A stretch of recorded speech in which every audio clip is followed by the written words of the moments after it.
Every Sunday as a child, my parents would bring my brothers and I to St. Michael's Church in Highgate. And as I sat here in the pews, I'd be looking up at this, the great east window. I'd have known enough probably to know that the figure in the middle is Jesus, but I wouldn't have understood much else about the scene. Who that is stealing away at the bottom of the scene, or what he's got in his hand. And above it, there's an array of symbols and images. Firewood, urns, sheep. They all clearly mean something, but what? Questions spring at you from all around the church. What's the letter M? Why is the font at the west end of the church and the altar at the east end? In fact, why an altar at all? There are hundreds of years of faith and history that pour into a place like this. But there's nothing special about this church. The same questions are asked by every church that you might visit. What's this? We seem to have forgotten how to read the language of these buildings, with the result that they can seem baffling and obscure. As an author of books that unravel the meaning of churches, I've made it my mission to rediscover that language. The fact that you can find something like this is just extraordinary. Because churches shouldn't be a mystery. Built to the glory of God, they also tell us a lot about ourselves. Golly, the Normans built to impress. In this series, I'm going to explain 1,000 years of British Christian art and symbolism, giving a fresh perspective on the hopes, fears and beliefs of our ancestors. Someone has come along and poked through the face of God himself. I want to overturn the cliches that reduce churches to little more than dusty museums or codes for Dan Brown to crack. There's so much more than that. There is tremendous beauty in churches, and it's there in the colours, in the space and in the form. And it's people trying, using every skill to create a heaven on earth.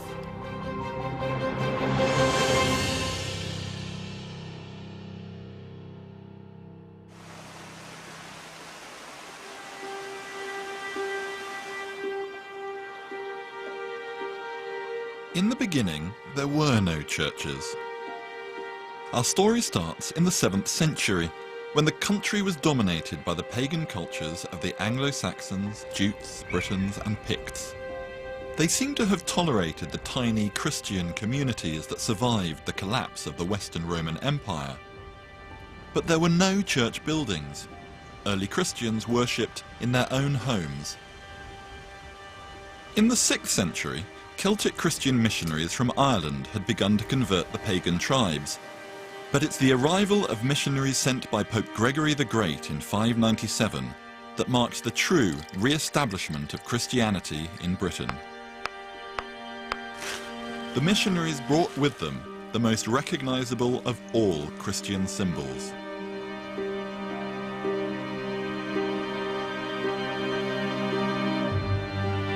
As they moved through Britain, some would erect a wooden cross to mark a site where they had preached the gospel. The early Christians had avoided the cross as a symbol of their faith, because it was an instrument of execution reserved for the lower orders. In time, this association faded, as this was now an empty cross, a symbol of hope. Jesus had conquered death. The missionaries chose the sites for their crosses very carefully. Their marketing of the faith was highly astute. They deliberately chose pagan standing stones and temples to show that there was a new faith in town. It was part of a plan. The missionaries were under specific instructions from Pope Gregory not to destroy the pagan temples that they found, purify them with holy water, set up holy relics, and transform them into temples of the true God. This was a brilliant strategy, because people could then come to the sites that they'd always come to, only this time they were coming to a Christian site to worship the Christian God. Evidence of Gregory's plan still survives. you can see examples of pagan worship close to some of our parish churches. Here at Iffley, the church was built in the shadow of this 1200-year-old sacred tree. And at Rudston, the church was built next to this impressive standing stone, the largest in Britain. It's one thing to build your church by a pagan sacred site. It's quite another to take pagan symbols and import them into the church. But the extraordinary thing is that for the next several hundred years, whenever a new church was built, it was filled with images that to our eyes just shouldn't be there. I'm going to enter this confusion of faiths and try and make sense of it.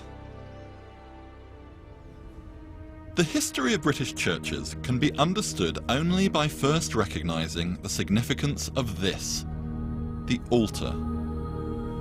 Perhaps because they're usually at the far east end of the church and covered with ceremonial cloths, their importance is often overlooked. But it's vital to understand that the altar is not built for the church. The church is built for the altar. The early Christian missionaries had set up altars in the open air next to their preaching crosses, but they needed protection from the weather, and so the first churches were built. The ceremony that took place around the altar was the Eucharist, or Mass, and to pagans used to the idea of sacrificing animals to the gods, the altar must have seemed strangely familiar, as would the words of the ceremony, with its talk about a body and blood. In the same night that he was betrayed, took bread and gave you thanks.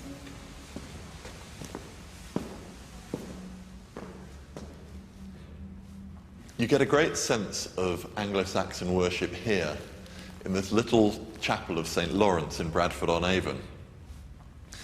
The people would have stood here in the less holy part of the church, what was later become known as the nave, from the Latin navis, meaning ship, as if everybody is sailing together towards God, while the ceremony of the Mass took place there, in the chancel, in a far more holy space. The Eucharist is a reenactment of the final meal that Jesus had with his disciples before his trial and crucifixion. We break this bread to share in the body of Christ. The Bible says he gave some bread to his disciples, saying, "This is my body, which is given for you." He then gave them some wine, saying, "This is my blood, which is shed for you." The blood of Christ, the cup of salvation.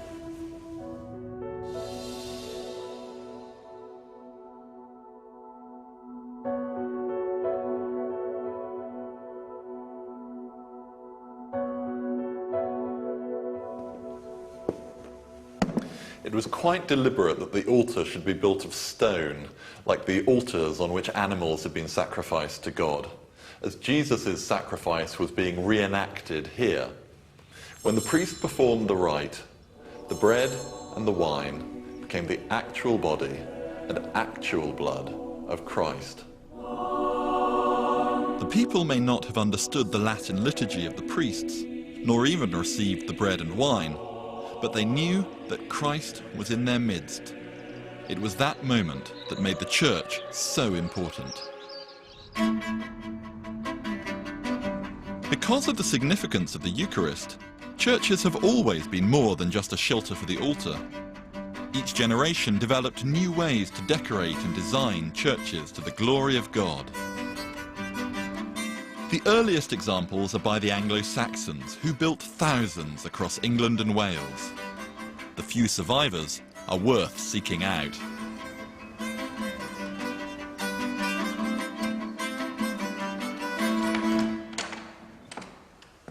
Their churches show a puzzling mix of God's kingdom and the animal kingdom, but also a desire to make sure all eyes are drawn heavenwards. One of the first things that hits you in an Anglo-Saxon church is this great whoosh of space, this huge void over your head. that just pulls you upwards. The arches are semicircular and round and deep and thick. That's simply partly because building techniques were quite primitive then. And even behind me here, it's even more primitive, just two stones, one balanced against another into a triangle. Either side of the west door and either side of the arch that would have led to the Anglo-Saxon altar are these magnificent beasts, carved out of stone. Originally these would have been painted in yellow and black and red, and we believe that their eyes and their nostrils and their ears would have been filled in with jewels. The effect, if you were in the church in candlelight, must have been vividly alive. What they are doing inside the church is hard to say. Perhaps they are guarding the entrance to the altar, or are a warning against the dark evil of the outside world. And there's further evidence of the need for protection, this time above the main door. For the past 1200 years, congregations have passed under this intriguing depiction of the Virgin Mary. It looks so modern in its carving to us now. We know from residue of paint that the face would have been painted on, and what she's holding is a shield on which an image of Jesus would have been portrayed. I love the way her slippered toes are peeping over the edge of the frame. In 816, the Synod of Chelsea told bishops that when they dedicated a new church to a saint, they should include an image of the saint in the church. The idea being that the saint will then be the protector of the church, while the church repays the compliment by each year holding a feast on the saint's day.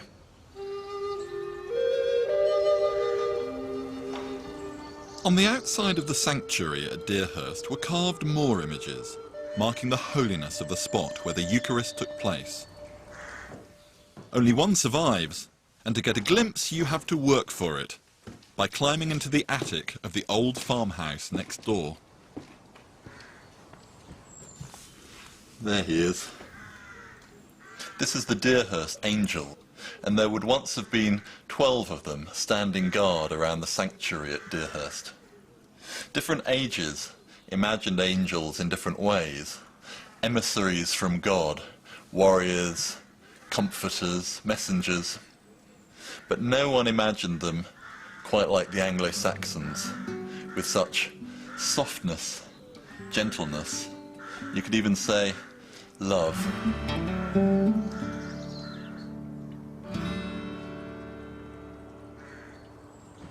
But the Anglo-Saxon way of worship came to a swift end, soon after William the Conqueror landed at Pevensey in 1066.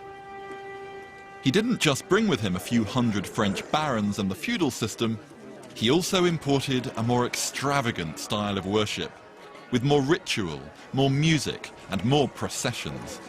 What all that demanded was a new type of church.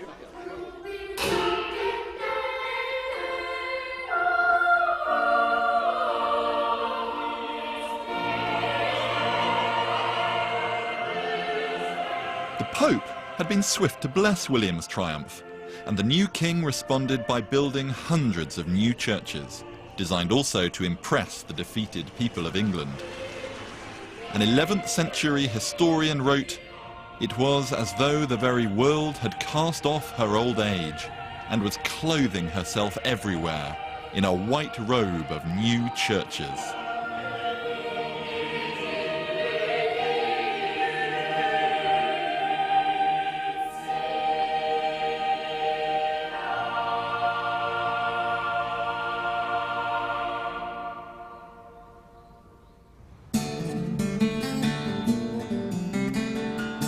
The Normans may have brought a brand new style of church to the British landscape, but strangely their builders didn't relinquish the old pagan images. I'm on the border of England and Wales, heading for a church that I hope will explain why it sometimes looks as if the Normans were hedging their spiritual bets. William the Conqueror gave this land to his relative William Fitz-Norman. His family built the twin symbols of Norman power, the castle and the church. Castle is long gone, but the church is still here, and it's a gem.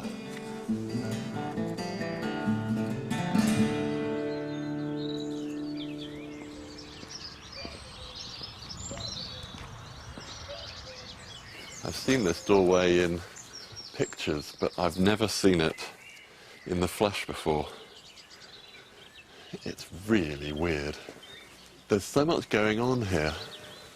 You've got these birds, fishes. I'm not sure I could work out quite what they all are. You've got something with two dragons coming out of its mouth. Phoenix? I don't know. How you can interpret what's going on here is beyond me. But one of the things that is extraordinary is actually how little recognisably Christian imagery there is here.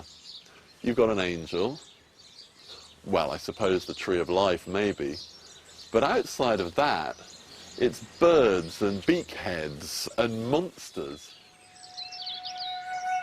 Just below the arch is a character very familiar to British churches, but who resolutely refuses to be explained. The famous Green Man. There are over 1,000 green men in British churches, and you only find them in churches. I think there's 2 records of green men that aren't in churches. And they're always recognisable by the human face from which plants are growing, or else he's peeping out of thick shrubbery.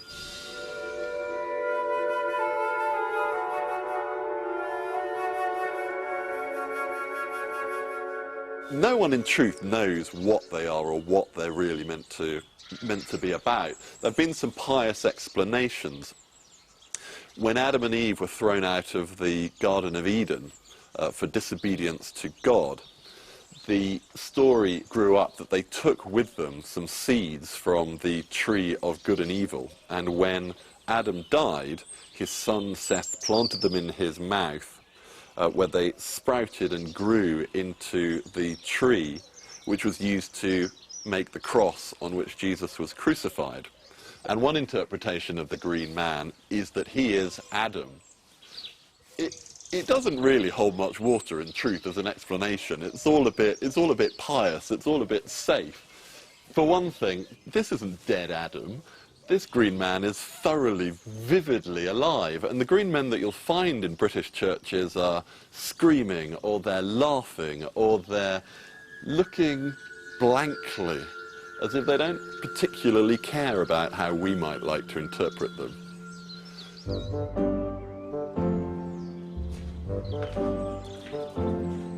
Around the church are a collection of corbels, brackets that help support the roof. But the vivid designs suggest they have another purpose. Close to the south door is an immodest lady, sometimes seen in churches across the British Isles. This character here was described by a Victorian commentator as being a fool holding open their heart to the devil, which shows that they had no real sense of anatomy, because this is a shilana gig, a woman holding open her vagina to the viewer. And one interpretation of this is that it's a warning against sexual sin and sexual promiscuity. As much as anything, holding your genitals open in the 12th century was no more polite than it is in the 21st. And it could be that these are nothing more than a rude joke.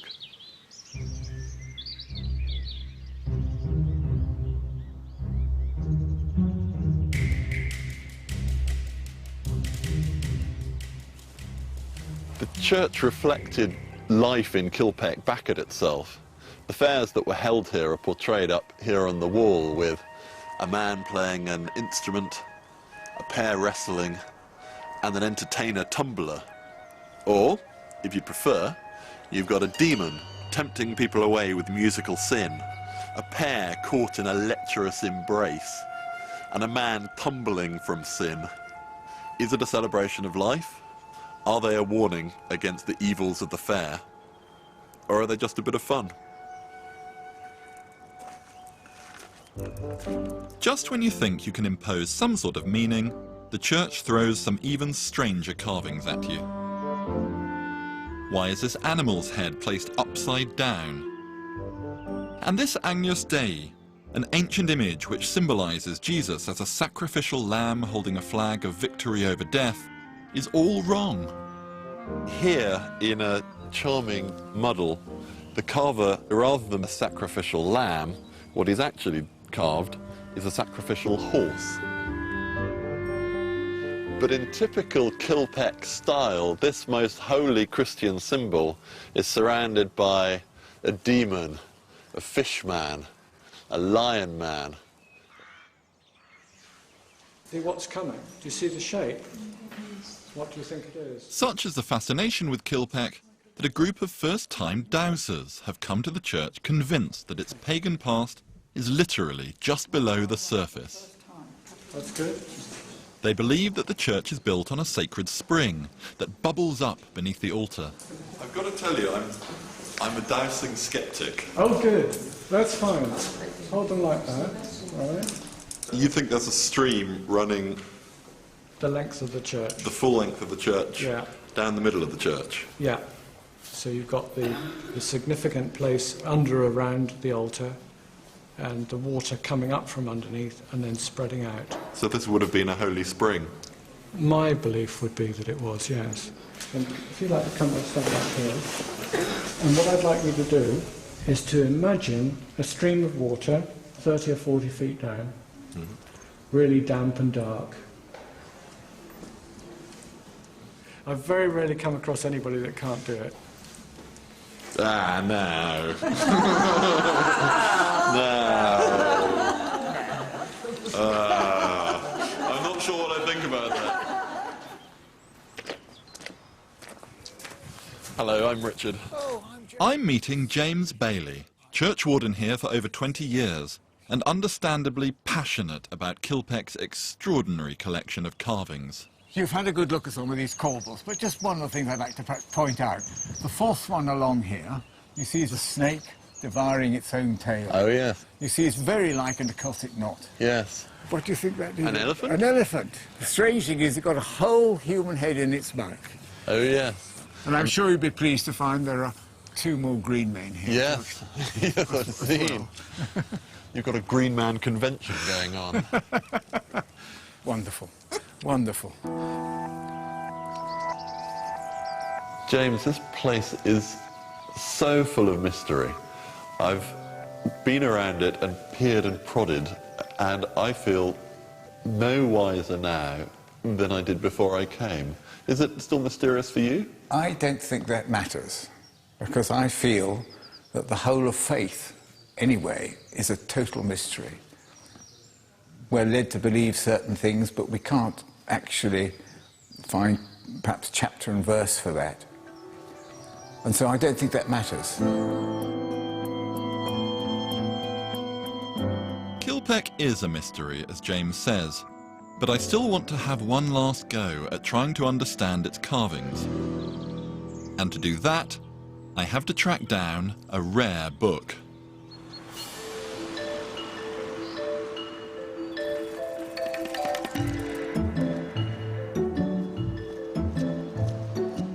This is the Bodleian Library in Oxford, which I hope will help me not only unravel Kilpeck's imagery, but also that of many other churches.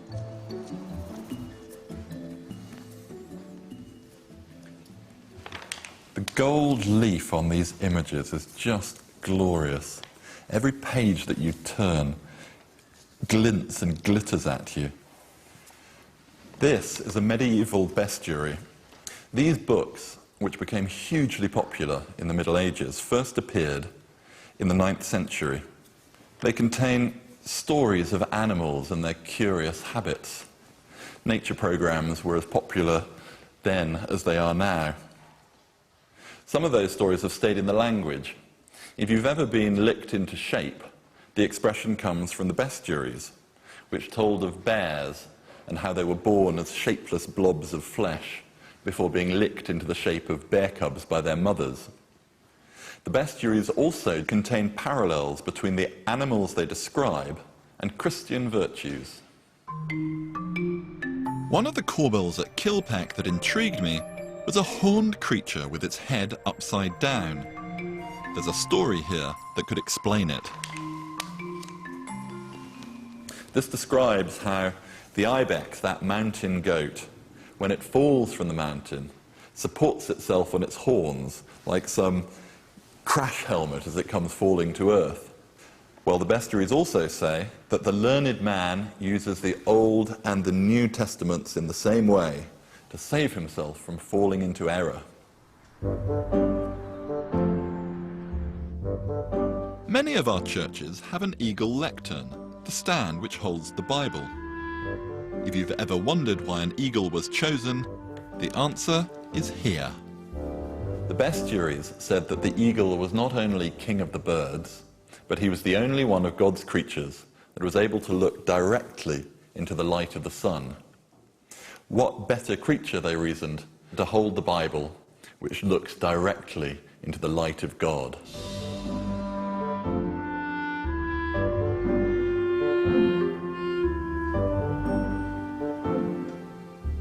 That's fabulous. This is an image of the pelicans. Pelicans were said to peck at their breasts to feed their young with their own blood. Or in another story, their young would die and they would peck at their breasts to cover them in their blood and bring them back to new life. They were seen as forming a direct link with Jesus, who used his own blood to bring humankind back to life.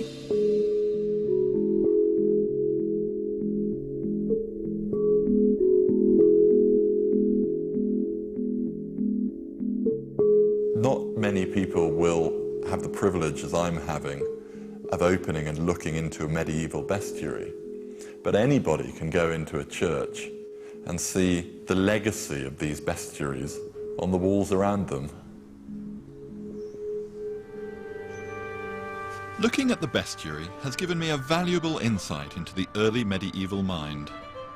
They believed that God had put meaning in every aspect of the world, and that included the mythical pagan world. So why not put those images in your churches? That's not to say that the people of Kilpeck saw these images as having equal power.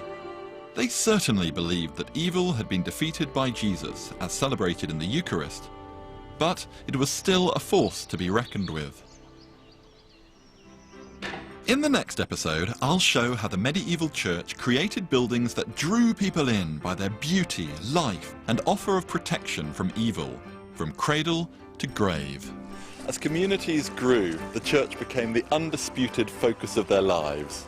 It was their theatre, their schoolroom, their comfort, their celebration. For churches, this was a golden age.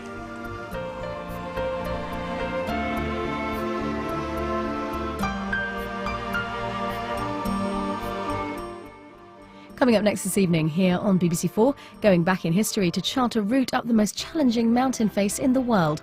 Eiger, Wall of Death, is here in a few moments.